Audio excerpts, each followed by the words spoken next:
ಏನೋ ಮೈಸೂರು ಜಿಲ್ಲೆಯಲ್ಲಿ ಮತ್ತು ಮೈಸೂರು ನಗರದಲ್ಲಿ ಕಳೆದ ಕೆಲವು ತಿಂಗಳುಗಳಿಂದ ಮಾದಕ ದ್ರವ್ಯ ಏನು ಅತಿ ಹೆಚ್ಚು ಮಾರಾಟ ಆಗ್ತಿತ್ತು ಮತ್ತು ಉತ್ಪಾದನೆ ಆಗ್ತಿತ್ತು. ಮತ್ತು ಅದನ್ನು ನಾವು ಖಂಡಿಸಿ ನಮ್ಮ ಕನ್ನಡಪರ ಸಂಘಟನೆಗಳು ಧರಣಿ ಮಾಡಿದ್ದು, ಒಂದು ದಿನ ಸತ್ಯಾಗ್ರಹ ನಶೆ ಮುಕ್ತ ಮೈಸೂರು ಅಂತ. ಅದಾದ ನಂತರದಲ್ಲಿ ನಮ್ಮ ಪೊಲೀಸ್ ಇಲಾಖೆ, ವಿಶೇಷವಾಗಿ ನಮ್ಮ ಪೊಲೀಸ್ ಕಮಿಷನರ್ ವಿಶೇಷ ತಂಡಗಳನ್ನ ರಚನೆ ಮಾಡಿ ಏನು ಮಾದಕ ದ್ರವ್ಯಗಳನ್ನ ಜಾಲಗಳನ್ನ ಮಟ್ಟಾಕ್ತಕ್ಕಂಥ ಕೆಲಸ ಮಾಡ್ತಾಯಿದ್ದಾರೆ.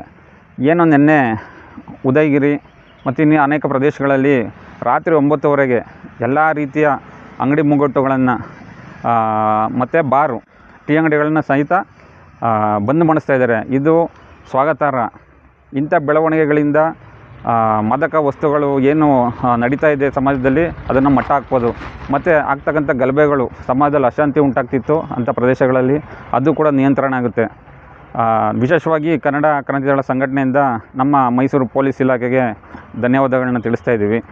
ನೋಡಿ, ಇವತ್ತು ಕೂಡ ನಾನು ಈಗ ಮೊಬೈಲಲ್ಲಿ ನೋಡಿದೆ, ನಮ್ಮ ಸ್ನೇಹಿತರು ಹೇಳಿದ್ರು, ಏನು ಬೆಂಗಳೂರಿನಿಂದ I-20 ಕಾರಲ್ಲಿ ಮಾದಕ ವಸ್ತುಗಳನ್ನ ಮೈಸೂರಿಗೆ ತರ್ತಾಯಿದ್ರು. ಅದನ್ನು ಕೂಡ ನಮ್ಮ CCB ಇಲಾಖೆಯ ಅಧಿಕಾರಿಗಳು ವಶಪಡಿಸಿಕೊಂಡು ಅವ್ರನ್ನೆಲ್ಲ ಬಂಧನ ಮಾಡಿದ್ದಾರೆ. ಏನು ಹೆಚ್ಚಾಗಿ ಬೇರೆ ಬೇರೆ ರಾಜ್ಯಗಳಿಂದ ನಮ್ಮ ಮೈಸೂರಿಗೆ ಇಂಥ ಮಾದಕ ವಸ್ತುಗಳನ್ನ ತರ್ತಾಯಿದ್ದಾರೆ. ಅದರಿಂದ ನಮ್ಮ ಸಂಸ್ಕೃತ ನಗರಿಗೆ ಕೆಟ್ಟ ಹೆಸರು ಬರ್ತಾಯಿದೆ. ಈ ಡ್ರಗ್ಸ್, ಮಾದಕ ವಸ್ತುಗಳು ಇದು ಎಲ್ಲ ಕಾಲದಲ್ಲೂ ಇಂಥ ಘಟನೆಗಳು ನಡೀತಾ ಇತ್ತು. ಏನು ಬರೀ ಇವಾಗ ಕಾಂಗ್ರೆಸ್ ಸರ್ಕಾರ ಇದ್ದಾಗಲಿಂದಲ್ಲ, ಹಿಂದೆ ಕೂಡ BJP ಇದ್ದಾಗಲೂ ಮಾದಕ ವಸ್ತುಗಳಿತ್ತು ಮೈಸೂರಿನಲ್ಲಿ, ಮತ್ತು JDS ಇದ್ದಾಗಲೂ ಇತ್ತು. ಇದು ನಮ್ಮ ಎಲ್ಲರ ಕೈ ಮೀರಿ ಇದೊಂದು ಜಾಲ, ಇದೊಂದು ಮಾಫಿಯಾ ಹರಡ್ಬಿಟ್ಟಿದೆ ದೇಶಾದ್ಯಂತ. ಅದನ್ನು ಮಟ್ಟ ಹಾಕೋ ನಿಟ್ಟಿನಲ್ಲಿ ಇವತ್ತು ನಮ್ಮ ಮೈಸೂರು ಪೊಲೀಸ್ ಅಧಿಕಾರಿಗಳು ನಿರಂತರ ಪ್ರಯತ್ನ ಮಾಡ್ತಿದ್ದಾರೆ. ನಮಗೆಲ್ಲ ಒಂದು ಕಡೆ ವಿಶ್ವಾಸ ಇದೆ, ನಮ್ಮ ಪೊಲೀಸ್ ಅಧಿಕಾರಿಗಳು ಇದನ್ನು ಬೇರೆ ಸಮೇತ ಕಿತ್ತಾಕ್ತಾರೆ ಮುಂದಿನ ದಿನಗಳಲ್ಲಿ. ಎಚ್ಚರಿಕೆಯಿಂದ ಇರಬೇಕು. ಯಾರು ಯುವಕರನ್ನ ತಪ್ಪು ದಾರಿಗೆ ಸೆಳೀತಾ ಇದ್ದೀರಾ, ಮಾದಕ ವಸ್ತುಗಳನ್ನ ಅಡಿಕ್ಟ್ ಮಾಡ್ತಾಯಿದ್ದೀರಾ, ಅಂಥವ್ರನ್ನ ಯಾವುದೇ ಕಾರಣಕ್ಕೂ ನಮ್ಮ ಪೊಲೀಸ್ ಇಲಾಖೆ ಬಿಡಲ್ಲ. ನಾವು ಸರ್ಕಾರದ ಜೊತೆ, ನಮ್ಮ ಮೈಸೂರು ಪೊಲೀಸವ್ರ ಜೊತೆ, ಕನ್ನಡ ಹೋರಾಟಗಾರರು ಯಾವುದೇ ಸಮಯದಲ್ಲಿ ನಿಮ್ಮ ಜೊತೆ ಇರ್ತೀವಿ ಅಂತ ಈ ಮುಖಾಂತರ ತಿಳಿಸ್ತಾ ಇದ್ವಿ.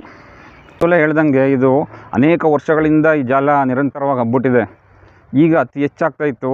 ಈಗ ಏನು ನಮ್ಮ ಕಾಂಗ್ರೆಸ್ ಸರ್ಕಾರ ಬಂದು ಮತ್ತು ನಮ್ಮ ಪೊಲೀಸ್ ಇರ್ತಕ್ಕಂಥ ಮೈಸೂರಿನಲ್ಲಿ ದಕ್ಷ ಅಧಿಕಾರಿಗಳು ಇದನ್ನು ಬೇರೆ ಸಮೇತ ಕಿತ್ತಾಕ್ತಕ್ಕಂಥ ಕೆಲಸ ಮಾಡ್ತಿದ್ದಾರೆ. ನಮಗೆ ತುಂಬ ಭರವಸೆ ಇದೆ. ನೋಡಿ, ಇದು ಮುಖ್ಯಮಂತ್ರಿ ತವರು ಜಿಲ್ಲೆ ನಿಜ, ಆದರೆ ಈ ಮಾಫಿಯಾದವ್ರಿಗೆ ಅದು ಯಾವುದು ಬೇಕಾಗಿಲ್ಲ. ಅವ್ರಿಗೇನು, ಅವರು ದಾರಿ ತಪ್ಪಿಸ್ಬೇಕು, ದುಡ್ಡು ಮಾಡ್ಕೊಬೇಕು, ಸಮಾಜದಲ್ಲಿ ಅಶಾಂತಿ ಉಂಟು ಮಾಡಬೇಕು, ಯುವಕರುಗಳನ್ನ ಹಾಳು ಮಾಡಬೇಕು ಅನ್ನೋ ಕಲ್ಪನೆ ಅವರಲ್ಲಿ ಇರೋದ್ರಿಂದ ಇದ್ಯಾವುದು ಮುಖ್ಯಮಂತ್ರಿ ಜಿಲ್ಲೆ ಆಗಲಿ, ಕರ್ನಾಟಕ ರಾಜ್ಯ ಆಗಲಿ, ಇಲ್ಲ ಮುಂಬೈ ಆಗಲಿ ಅಂಥದ್ದು ಅವ್ರ ಗಮನಕ್ಕೆ ಬರೋದಿಲ್ಲ.